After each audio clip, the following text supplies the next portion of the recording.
human body cell and therefore enhance immunity.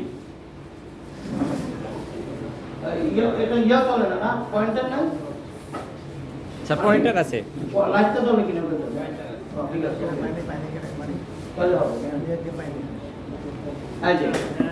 cell-like therapy has to repair and regenerate human body cell and therefore enhance immunity. কি বলছে কোষকে যদি repair করা যায়, replace করা যায়, রিজেনারেট করা যায়, তাহলে এনহ্যান্স ইমিউনিটি, আপনার ইমিউনিটি বাড়বে। আচ্ছা, ইমিউনিটি মানে কি? রোগ প্রতিরোধ ক্ষমতা। রোগ প্রতিরোধ ক্ষমতা, এটার ইংরেজি হচ্ছে ইমিউনিটি। যারা মেডিকেল স্টুডেন্ট মানে যারা এমবিবিএস করতে যায়, সারা বিশ্বের কথা বলছি, তাদের প্রত্যেকে একটা সাবজেক্ট করতে হয়। ওই বিষয়টির নাম হচ্ছে ইমিউনোলজি, রোগ প্রতিরোধ বিজ্ঞান। প্রত্যেকটা স্টুডেন্টদেরকে পড়তে হয়। তাহলে মেডিকেল স্টুডেন্টরা কি ইমিউনোলজি কি জিনিস, তারা তো ইমিউনিটি কি জিনিস জানে তো নাকি? শুধু জানে না, পরীক্ষা দিয়ে পাসও করতে হয়েছে, তাকে পরীক্ষা দিয়ে পাসও করতে হয়েছে। তা আমরা তো জানি না, আমাদের জানলে অসুবিধা আছে? আমরা জানি না। আমরা জানি আসলে পৃথিবীর সব ডাক্তাররা জানে ইমিউনিটি কি, তা আমরা জানতে অসুবিধা কোথায়? ইমিউনিটি হচ্ছে প্রত্যেক মানুষের দেহের একটা biological system given by God, সৃষ্টিকর্তা প্রদত্ত একটা সিস্টেম, যার কাজ হচ্ছে প্রতিটা মুহূর্তে আপনার দেহকে সব ধরনের রোগ জীবাণুর হাত থেকে রক্ষা করা। আমি কিন্তু রোগ থেকে বলি না, কি বলছি? রোগ জীবাণু বলছি। কেন? সৃষ্টিকর্তা এই রহস্য জানতেন। মানুষ জীবাণুর সমুদ্রে বাস করে।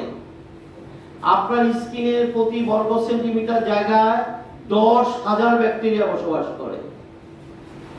আপনার স্টোমাকে 100 ট্রিলিয়ন ব্যাকটেরিয়া বসবাস করে। 280 ট্রিলিয়ন ভাইরাস, প্রোটোজোয়া, মেটাজোয়া, ফাঙ্গাস। আপনাকে যদি অণুবীক্ষণ যন্ত্রের নিচে রাখা হয়, এই জীবাণু ছাড়া আর কিছু দেখা যাবে না। ওই আমরা কি খালি চোখে দেখতে পাই? জাস্ট হাতের আঙুলের ডগাটাকে অণুবীক্ষণ যন্ত্রের নিচে রাখেন, দেখবেন শুধু জীবাণু বিলবিল করে, কিছু দেখা যাবে না। তাহলে যে দেহের ভিতরে বাইরে ট্রিলিয়ন ট্রিলিয়ন জীবাণু বসবাস করছে, তাহলে আমরা কি সবাই অসুস্থ? এই যে পাশাপাশি বসে আছেন ট্রিলিয়ন জীবাণু নিয়ে, আমরা অসুস্থ? সৃষ্টিকর্তার রহস্য জানতেন যে মানুষ জীবাণুর সমুদ্রে বসবাস করবে, তাই তিনি প্রত্যেক মানুষের দেহে একটি সিস্টেম দিয়ে রেখেছেন। This system is called immunity. ইমিউনিটির সংজ্ঞা হচ্ছে আপনার দেহ এবং জীবাণু পাশাপাশি বসবাস করবে, কিন্তু জীবাণুরা আপনাকে আক্রমণ করতে পারবে না যদি আপনার ইমিউনিটি ঠিক থাকে। জোরে একটা হাততালি চাই। মনে রাখবেন, প্রতিটি রোগের পেছনের কারণ হচ্ছে জীবাণুর আক্রমণ। আজকে আমাদের ডাক্তাররা কি করছে? ল্যাব বসিয়ে আপনাকে বের করার চেষ্টা করছে কোন জীবাণুটা আপনাকে অ্যাটাক করেছে, কোন ফাইজলামি। জোরে একটা হাততালি চাই। মানুষের সাথে টোটালি ফাইজলামি করা হচ্ছে। কোন ফাঙ্গাসটা আপনাকে অ্যাটাক করেছে আমরা একটু দেখব। কথাগুলো কিছু বুঝতে পারছেন না? বুঝেন না? এটা কি সম্ভব? এটা অনেক সময় দেখি যে মানুষ সিরিয়াস অসুস্থ এইসব কারণে, কিন্তু যে তার বডিতে তো ট্রিলিয়ন ট্রিলিয়ন জীবাণু, তার ইমিউন সিস্টেম যখন ব্রেকডাউন করবে, সবাই একসাথে তাকে ঝাঁপিয়ে পড়বে, কিচ্ছু করার নাই ডাক্তারের। এই জন্য দেখবেন একটা পর্যায়ে মারা যায়। ও বসে আছে ওর পেটে, কখন আপনার ইমিউনিটি দুর্বল হবে, একসাথে একযোগে সবাই অ্যাটাক করে পড়বে। তো সৃষ্টিকর্তা তো এই রহস্য জানতেন, তাই তিনি কি দিয়ে রেখেছেন। কিন্তু দুর্ভাগ্য হচ্ছে পৃথিবীর সমস্ত ডাক্তাররা চিকিৎসা বিজ্ঞানের এই মৌলিক সত্যটিকে রোগীদের সামনে গোপন করে রাখেন। নিশ্চয় বুঝতে পারছেন আমি কি বলতে চেয়েছি। আজকে মানুষের প্রচন্ড অসুস্থতার পেছনে একটি সত্যকে গোপন করা। কারণ তিনি জানতেন, কারণ তিনি তো ইমিউনোলজি পড়েছেন, তিনি জানতেন ইমিউনিটি ঠিক রাখার দায়িত্ব কোনো ডাক্তার হাতে রাখা হয়নি। ইমিউনিটি ঠিক রাখার দায়িত্ব শুধুমাত্র প্রকৃতির হাতে। জোরে একটা হাততালি চাই। আমি দায়িত্ব নিয়ে বলছি, পৃথিবীর সব ডাক্তাররা চিকিৎসা বিজ্ঞানের এই মৌলিক সত্যটিকে তারা গোপন করে রাখেন। বলুন তো দেখি, কোনো রোগ থাকে? কথা বলেন না কেন? আপনি আজকে যে রোগে আক্রান্ত হলেন এই রোগের পেছনে কোনো না কোনো জীবাণুর আক্রমণ ছিল। যে কোনো এটা তো খোঁজ নেওয়া সম্ভব না রে ভাই। এই জন্য তো সৃষ্টিকর্তা একটা কৌশল দিয়েছে যে তুমি তোমার ইমিউনিটিকে স্ট্রং রাখো, জীবাণু তোমার সাথে থাকবে, তোমাকে এটা করতে পারবে। তো এই কথা তারা জানেন এবং তারা এও জেনেছে ইমিউনিটি ঠিক রাখার দায়িত্ব তার হাতে দেয়া হয়নি। কার হাতে রাখা হয়েছে? পৃথিবীর সব ডাক্তাররা কিন্তু এই সত্যটি জানেন। আমি আবারও বলছি, দায়িত্ব নিয়ে বলছি। তাহলে আসেন আমাদের বিপদটা শুরু হলো কোথা থেকে আমরা একটু দেখি। তাহলে কার ইমিউনিটি বাড়াতে হবে? সেল। কার ইমিউনিটি? আমরা দেখি সেলটা কি। সেলটাকে আমরা একটু দেখি।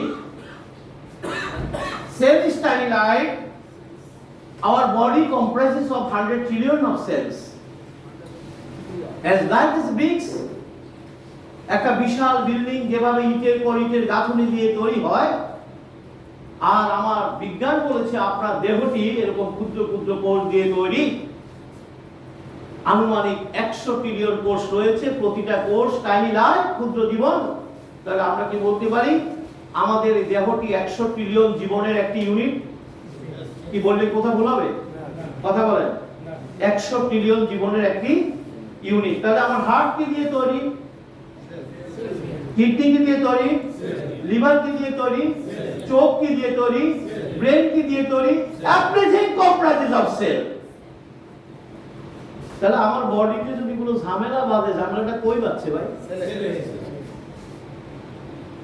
যারা এমবিবিএস স্টুডেন্ট প্রথম শিক্ষা জীবনে তারা প্রবেশ করেন, তাদেরকে প্রথম যে শব্দটির সাথে পরিচিতি লাভ করতে হয়,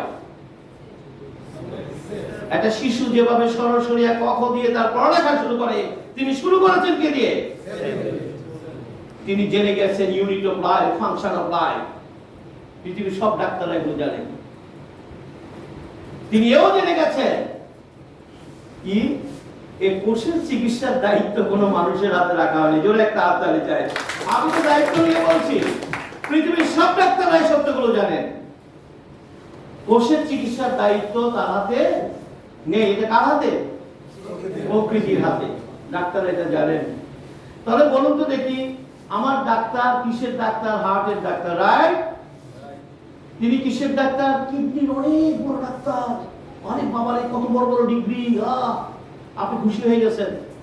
লিভারের অনেক বড় ডাক্তার, চোখের অনেক বড় ডাক্তার। আচ্ছা, আমার সমস্যাটা কি চোখে না চোখের কোষে? আমার সমস্যাটা কি লিভার না লিভারের কোষে? আমার সমস্যাটা কিডনি না কিডনির কোষে? তাহলে কি বুঝতে পারছেন কেন মানুষগুলো সুস্থ হতে পারছে না এত বড় বড় ডাক্তার কাছে যাওয়ার পরেও? বলুন না, এত আধুনিক ডাক্তার, এত আধুনিক হাসপাতাল, এত আধুনিক ক্লিনিক, মানুষের রোগ শোক বাড়ছে না কমছে? উত্তরটা কি পাইছেন? এটার জন্য তো বেশি পড়ালেখা করতে হবে। এটার জন্য তো বেশি পড়ালেখার প্রয়োজন নেই। ওই সমাধান তো তার হাতে নেই। আপনি যত বড় হাসপাতাল হোক আর যত বড় ডিগ্রিধারী হোক, আমার সমস্যা তো হার্টে নয়, আমার সমস্যা তো কিডনি নয়, আমার সমস্যা লিভারে নয়, আমার সমস্যাটা কোথায়? তো উনি কি আমার সেলের ডাক্তার না অর্গানের ডাক্তার? না, আমার সমস্যা তো অর্গানের নয়, আমার সমস্যা সেলের। উনি তো এটা জানেন। তাহলে আসুন, ভুলটা কিভাবে শুরু হলো আমাদের চিকিৎসা ভুলটা কিভাবে শুরু হলো? আমরা কিভাবে রোগী বনে গেলাম? আমরা যখন প্রথম ডাক্তারের কাছে গিয়েছি, তখন সামান্য কিছু অভিযোগ নিয়ে গিয়েছি। কি প্রথমে আপনার বডি কেমন যেন ম্যাজ করে, কেমন যেন অস্বস্তি লাগে, এই শুরু হয়ে গেল খেলা। তখন সবাই বলে তাড়াতাড়ি ডাক্তার দেখাও। কি কথা ঠিক আছে কিনা? তাড়াতাড়ি ডাক্তার দেখাও, যেহেতু বডি কমপ্লেন করতেছে, ডাক্তার দেখাও। গেছেন ডাক্তারের কাছে, ডাক্তার সাহেব কিছু ইনভেস্টিগেশন করে বলল কি একটু সুগার বেড়েছে। কতটুকু বেড়েছে? লোক খুব মনোযোগ দিয়ে শুনবেন। একটু